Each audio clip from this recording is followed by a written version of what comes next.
My lovely friends, I'm sorry. Please forgive me. I love you. We are one. I thank you. Now, some of you might be wondering, what have you done? Why is Max thanking us? Why is he saying sorry? Why is he forgiving us? Well, you've done nothing or you've done everything. But what I began my speech today with is the 4 phrases or 5 phrases from the Ho'oponopono.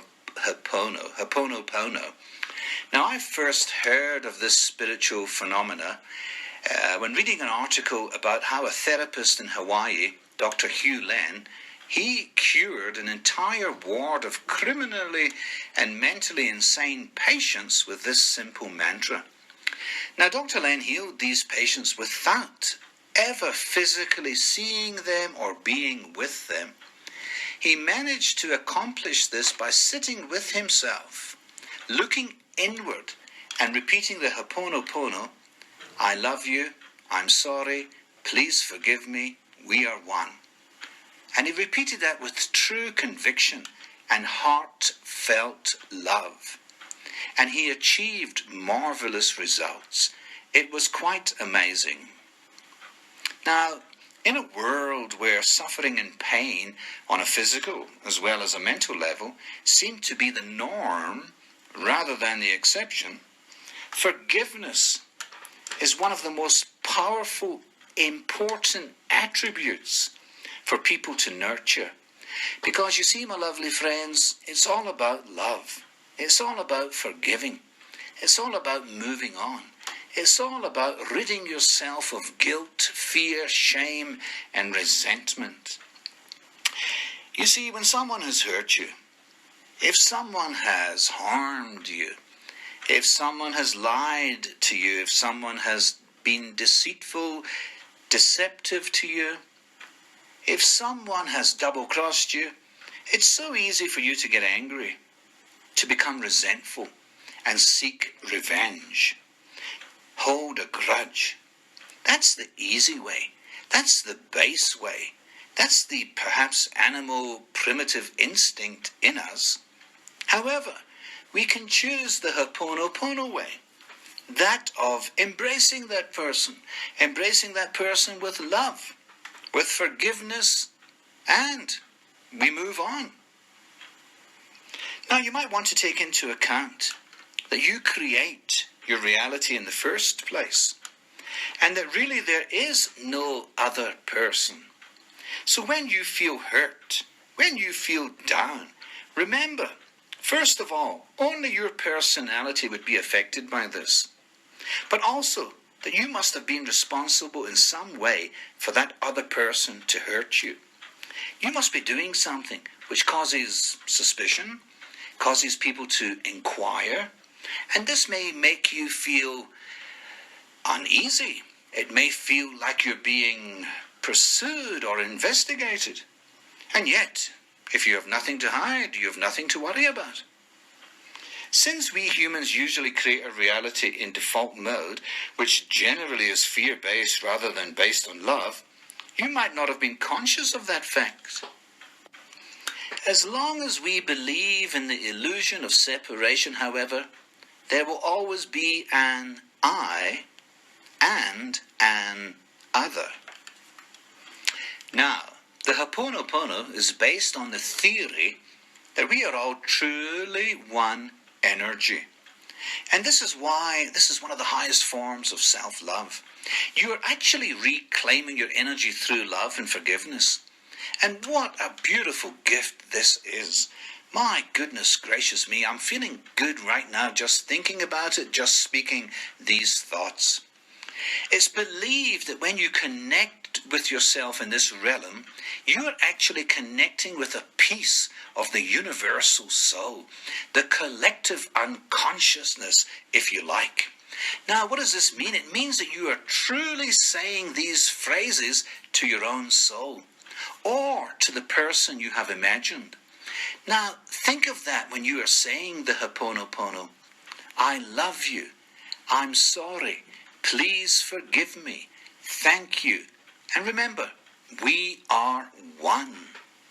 Holding on to feelings of anger, feelings of hurt, guilt, shame, and resentment, pain. These negativities will only keep you locked down. You end up spiraling out of control, down into a cesspit of rotten, rancid flesh. And these horrible negative emotions will only haunt you and jump through your mind countless times a day to the point where they start making you sick, where you become suspicious of even the most well-meaning, intentioned individual. That's something we can all do with that. So, what am I saying? Well, in other words, as long as you can't forgive, if you keep going through life with all these suspicions, you are only hurting yourself. You voluntarily stay in your mental prison, where you have the key but never use that key to set you free.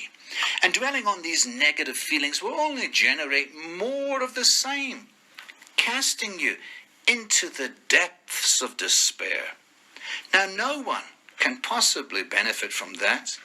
And above all, it's the worst form of self-sabotage. You might find yourself hurting yourself. You might find yourself overeating, seeking solace in comfort eating, emotional eating, things like that. Your figure will balloon out of proportion. That's unhealthy in its own right. My lovely friends, when you decide to forgive, if you can find it in your heart to forgive, what happens is you let go of the emotional charge of resentment, anger, guilt, shame, and pain. And you make space, lots of space, for peace, love, harmony, cohesiveness, and compassion to come in, to flood in, and to stay with you forever. You understand that the other only feels that way because of his or her own fear and pain. You not only forgive the other, but you also forgive yourself for feeling or being misunderstood or guilty or whatever. Forgive yourself. Love yourself. Treasure yourself. Forgiveness knows no limits. Forgiveness has no expectations.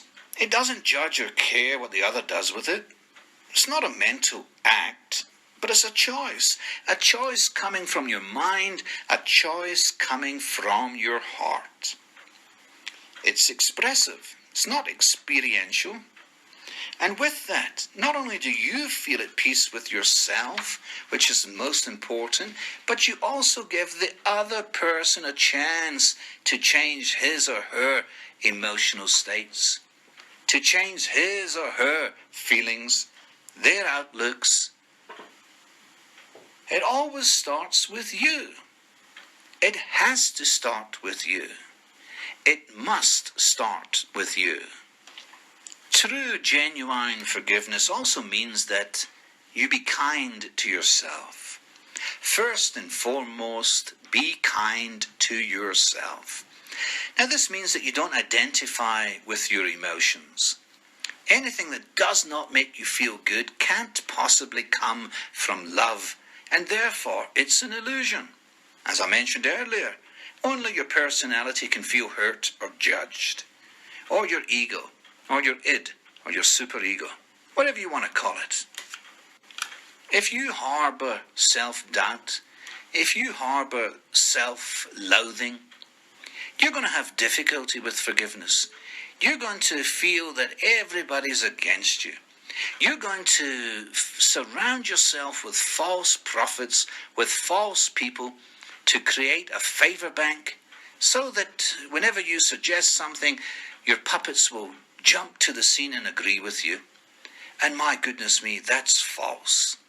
That's like planting apple seeds and expecting to bear the olive fruit.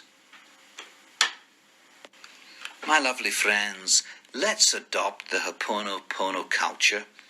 Because you know what, in these Hawaiian and other Polynesian cultures, forgiveness is something that's practiced not just among family members, but even whole communities.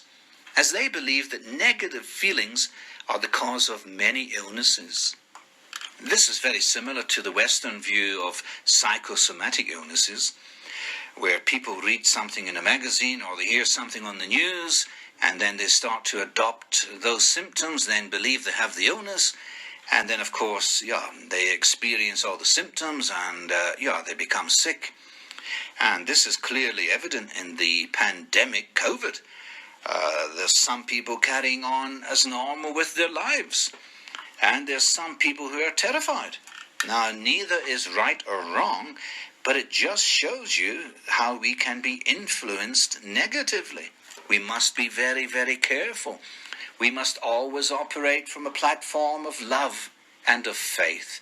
Because, my lovely friends, if God is with you, just who can be against you? Forgiveness. Forgiveness is the key. Forgive yourself first. Forgive others. Watch how your life is transformed. Watch how your business dealings get better. They skyrocket. Just watch. Just experience it. You'll feel it. You'll see it. It will be with you forever. In the Ho'oponopono culture, when determining whether a thought, a word, or deed or action is truly Ho'oponopono, that is, whether it's serving the highest good, they consider how it affects not only the individual, but the present generation of the family and the community. And, believe it or not, how it affects both our ancestors and our descendants. Now, this rings true with our African perspective of psychology, where they believe heavily in the ancestors. This is quite interesting. It's something we should all think about and embrace. My lovely friends, to do the Ho'oponopono correctly and properly, this is the way I would advise you to adopt. Take 2 slow, nice, deep breaths and just close your eyes. Now envision in your mind yourself or the person that created pain in your life. Now really see these people. Use all your powers of imagination and visualization. And feel the pain as if that image was real. Now say, I love you. I'm sorry. Please forgive me. Thank you. We are one. Say each one of these phrases with absolute, total conviction. Say each one of these phrases with true love, true apology, true forgiveness, and true gratitude. Now, look, it will take a few times of saying this for it to become real, for it to become part of you. So say it like a mantra. And when you think the person is ready to accept the Ho'oponopono, imagine them embracing you with a wave of magical, angelic, beautiful, bright, white light and love. And just let them merge. Just let that love and light merge into one. Wow. Do that. And do it now. It will make you feel beautiful. It will put a song in your heart. This beautiful Ho'oponopono tradition ensures the well-being of the entire community, and it shows the importance of forgiveness. It also demonstrates that these particular people are a whole lot more conscious in their interaction with each other than most of the Westerners. They're certainly more conscious in their interaction with each other and with nature, and that's something to ponder on. Oh, my lovely friends, I really feel that we could do with more Ho'oponopono. I really do. You know, once we are on our ascension path and we seriously start examining ourselves and observing how many times a day we judge others and ourselves, then, and only then, we begin understanding the power of forgiveness. And that allows us to let go of that which is not real. And it allows us to embrace love. Real, genuine, caring love, time and time again. It will enable us to feel compassion for others.